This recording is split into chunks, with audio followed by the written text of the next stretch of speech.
Yo, what's up, everybody? It's Thursday, May 16th. So, markets closed lower, fractionally lower today. The Dow, it broke 40,000, but then it turned down. I said yesterday in my commentary in my video that I'm not a big fan of this rally. And that's just because, well, for a number of reasons. I talked about it yesterday, but the people who are buying now, the cohort that is enthusiastic and investing right now, that's the same cohort that last year and in 2022, when the Fed was raising rates, they were the ones who were selling aggressively and predicting all kinds of dire consequences, recession, market crash worse than the 2008, 2009 great financial crash, all that stuff. And they were completely wrong. And they said even that they got it all wrong. They didn't try to go into the reason why they got it wrong. They just said we got it wrong. And now they just kind of ignore the fact that they got it wrong and the reasons why. See, anyone who is inquisitive or, honest, I would say, for lack of a better word, and scientific minded would go back and kind of evaluate or analyze what went wrong in the theory, in the thesis. Like, why didn't it turn out that way? Why did it turn out exactly the opposite? Exactly the opposite, that it went straight up. And now these are the same people, the people I'm talking about right now, the ones who sold on the shift in monetary policy to rate hikes by the Federal Reserve. These are the ones buying now on the expectation of rate cuts. When? Who knows? Maybe this year. I mean, the Fed funds rate has possibly 2 rate cuts priced in. It has one in September. And it kind of has one a little bit in December, but it's very close to having no rate cuts. So they went from, remember, and they came into this year saying there was going to be 4 rate cuts. Now it's down to 1, maybe 2, but it doesn't matter to them. This is the thing that's fascinating to me, is like, when things don't work out, then they basically just throw away their thesis and just say it doesn't matter. Like, all these things that we told you were going to happen, which didn't happen, and all that stuff that was supposed to happen based on our understanding of things, we're just going to throw that out. We're just going to flip to the other side. It doesn't make a difference. We're not going to try to explain it to you. We're not going to try to go back and examine what went wrong with our theories. No, we're just going to throw it all away. We're going to ignore it. And then we're going to jump to the other side, because now the other side is good. Okay? So that's number one. That's one of the reasons why, like I've been saying, we've been going up for 6 months straight, ever since the Fed in December 2023 said it was going to stop hiking interest rates. The market's been going basically straight up. We had a correction recently in April with the April tax train, which I told you guys was going to happen, but it wasn't even that big of a correction. And it just went straight up based on the expectation now of a rate cut. So these people are all jumping in right now. That's number one. Number two, I've been telling you guys that the net government transfers, aka the deficit, net government transfers, they're down year over year. And I'm going to say something about this, because there was a teeny tiny little bit of improvement, because they were down like 188 billion compared to last year. Now they're down only 174 billion. So somebody asked me, Mike, is the swimming pool filling back up again? I always use the swimming pool analogy. The swimming pool meaning, that's the economy, that's the stock of financial savings in the economy. Is the swimming pool filling back up again. I said, well, let's put it this way. It stopped leaking, and maybe they put in like 1 cup of water into the swimming pool. Okay? So that's not a big addition to the swimming pool. So it stopped leaking for now, and they poured like 1 cup of water back in. So you get the picture on that, all right? So this is the reason that I'm not a big fan of this market rally. And we saw the first quarter a slowdown, like a significant slowdown, people. We went from 3.2% growth rate in the fourth quarter of 2023 to 1.6% in the first quarter of this year. And yes, the first quarter of this year, we did have a drop in those net government transfers. But now that drop has gotten bigger.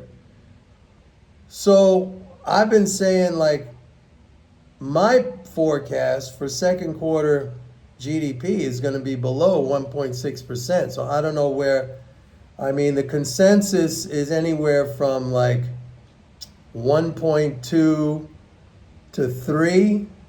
And the outlier has been the Atlanta Fed as a 4.2. I don't know how they came up with that, but they got a 4 point, and they're usually pretty good. I'll admit that Atlanta Fed, that GDP now, they're usually pretty good. So, we have time. We have a lot of time until we see that second quarter GDP number. That comes at the end of July. So there could be a number of revisions, but that surprised me. I have to be honest, that surprised me. And the other thing I said, maybe some of you will remember this, I don't know, because I think our memories tend to be pretty short in general, even myself. But I do remember that during that whole period when the market was going down initially with the rate hikes, right, and from March 2022 until like October 2022, the investor sentiment got really, really negative. And you could understand why. The market was going down. And one of the things I track is I look at that weekly AAII sentiment survey. That's the American Association of Individual Investors. They come out with a sentiment survey every Wednesday. I send it out to my subscribers on Thursday morning with a breakdown and an analysis. But one of the things I look at is the spread between the bullish sentiment and the bearish sentiment. And in that period from like March 2022 to October 2022, and even beyond that, it was that bull-bear spread was negative. It stayed negative for a long time, maybe over 30 weeks or something like that. It stayed negative for a long time.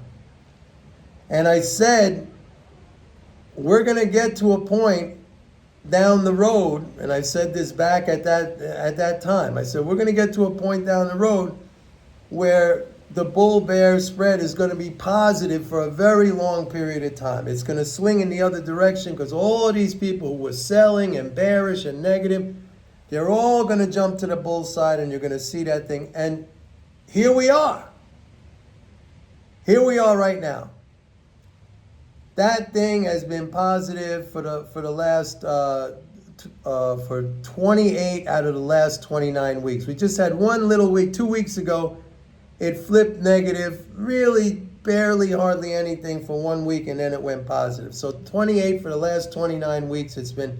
And I made this prediction a long time ago. I said, just wait and see. Like all of this negativity, we're going to get to a point down the road where everyone's going to be clamoring to get into the market, and these bullish readings are going to be way high and stuff like that, and the bull-bear spread is going to be positive way, for a long, long time. And here we are. Here we are.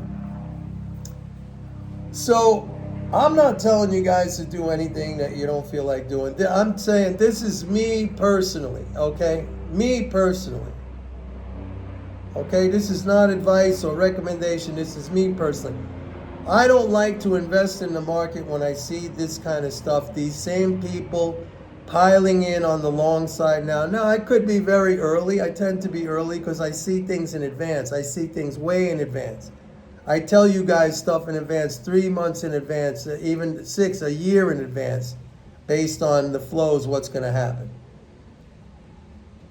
I like it when things are doom and gloom and going down and everyone's panicking and the market's crashing and prices are way down. Like, I jump in there aggressive with a bushel basket, just picking up all these stocks and these great names that I love to own and I accumulate over time. That's how you build wealth. But at times like this, when they're jumping in and it's one thing to jump in, but I mean, the stuff that I look at, the fiscal flow numbers, the leading flows are good. And I said yesterday, maybe I'm making a mistake on moving to the second derivative, which is the, looking at the acceleration or the deceleration in these flows. But that's me. I mean, that's the stuff I look at. And also, like I said, when I see these same people who were so bearish and so negative, they're jumping in now on this just expectation of a rate cut. Hopefully, someday down the road, it's going to happen, a rate cut. I stay away. I raise some cash. I sit quietly on the sidelines waiting for an opportunity. And that opportunity is going to come. I've said many times, look, folks, I've been doing this for a long time, okay? And from time to time, I like to remind you guys that, I mean, I've seen it all. I've seen it all. And when I was young in my career, when I was a novice, when I was just getting going, and I studied so hard, like technical analysis and all this stuff, and what everybody starts off with, and I was a damn good analyst, and when something happened, and let's say I missed it, or I just caught a little piece of it, and then it kept on going, I would kick myself. I would be so mad at myself, saying, I'm never going to see an opportunity like that again in my life. I let it go. I lost it. That was it. That would have made me, blah, blah, blah. But let me tell you something. There's always going to be another opportunity. Take my word for it, there's always going to be another opportunity. And this should give you the strength, if you understand that, if you listen to me and trust me on this, that should give you the strength and the wherewithal to sit tight. The one thing I love about Warren Buffett, and I mention him, pretty frequently, because let's face it, I mean, nobody's even come close to what he has achieved as an investor in the stock market. Nobody. None of these hedge fund guys, none of these fancy front running, like the guy who runs, what is it, Citadel, I forget even his name, that just they pay to front run orders. None of these guys even come close. Okay? But Buffett has been known to kind of sit on the sidelines for long periods of time until he sees the right opportunity to pounce, like he's there. I use the analogy of the crouching leopard, just waiting for the prey, unsuspecting prey to come along. It's silent but deadly, then it leaps out and it gets its prey. That's how you gotta be. Like a leopard, quiet, just ready to pounce. A tiger, tigers, right? Tigers are not like lions. They hunt alone. They're solo. They're by themselves. Lions hunt in packs. Got to be like the tiger, waiting. The leopard. I can do that because I've seen. This is what experience brings you. Experience brings you knowledge and wisdom, because you've been through it all, man. I blew so much money like chasing after stuff because I thought, I'm never going to see this again. I better go chase after it right now because this is never going to see something like this again.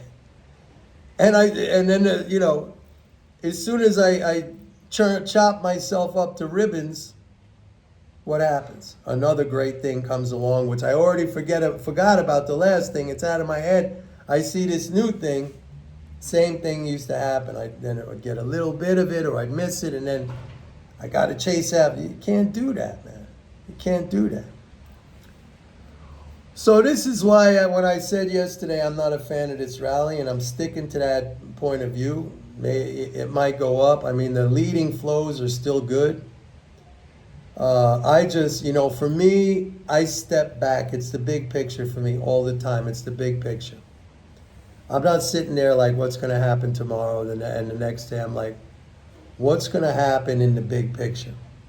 It's still bullish because I think it's very hard to put the economy into a recession with these flows. But I have to say that we did see a pretty significant slowdown in the first quarter, and that's because the net government transfers, they're falling. And that's important. So I got my eye on that. I got my eye on who's buying right now. And I don't like that cohort. I don't like that community that's going in there right now. I don't want to be a part of that community. I made a lot of money in this rally from October 2022 until now. And I don't want to be in that community. And I have patience and I have discipline. And I have no problem kind of being the tiger right now, sitting and waiting. And it'll happen. It's going to happen, probably sooner rather than later. So, anyway, let me give you the numbers from yesterday. As I said, we were going to have a really big flow day yesterday. Leading flows were 104 billion in one day because we had the quarterly interest payment, plus we had a Social Security payment. Net flows were like 84 billion. Very big net flows. Very, very big net flows. And it's not done. It's done for now, but remember on the 1st of June, which is what, like 2 weeks away, 16 days away, we have first of the month payments. And then mid-June, another tax train. It's not going to be as big as the one we had in April, but another tax train. But again, I'm just going to repeat again, I'm not a fan of this rally. I don't like who's buying. I made a lot of money between October 2022 and now. I see some trends in the fiscal flows that kind of concern me. And I just want to see if Atlanta Fed makes some downward revisions on its GDP forecast for the second quarter. I'm very, very curious about how they came up with their 4.2%. So that's interesting to me. Anyway, that's it for today. Please like and subscribe if you choose to. And don't forget to check out my website, pitbulleconomics.com. Sign up for a 30-day free trial of MMT Trader. Remember, I'm the only one who has an applied approach to MMT. I take the concepts and understandings of MMT and I show you how to use that to trade and invest in the markets profitably. See you tomorrow. Bye.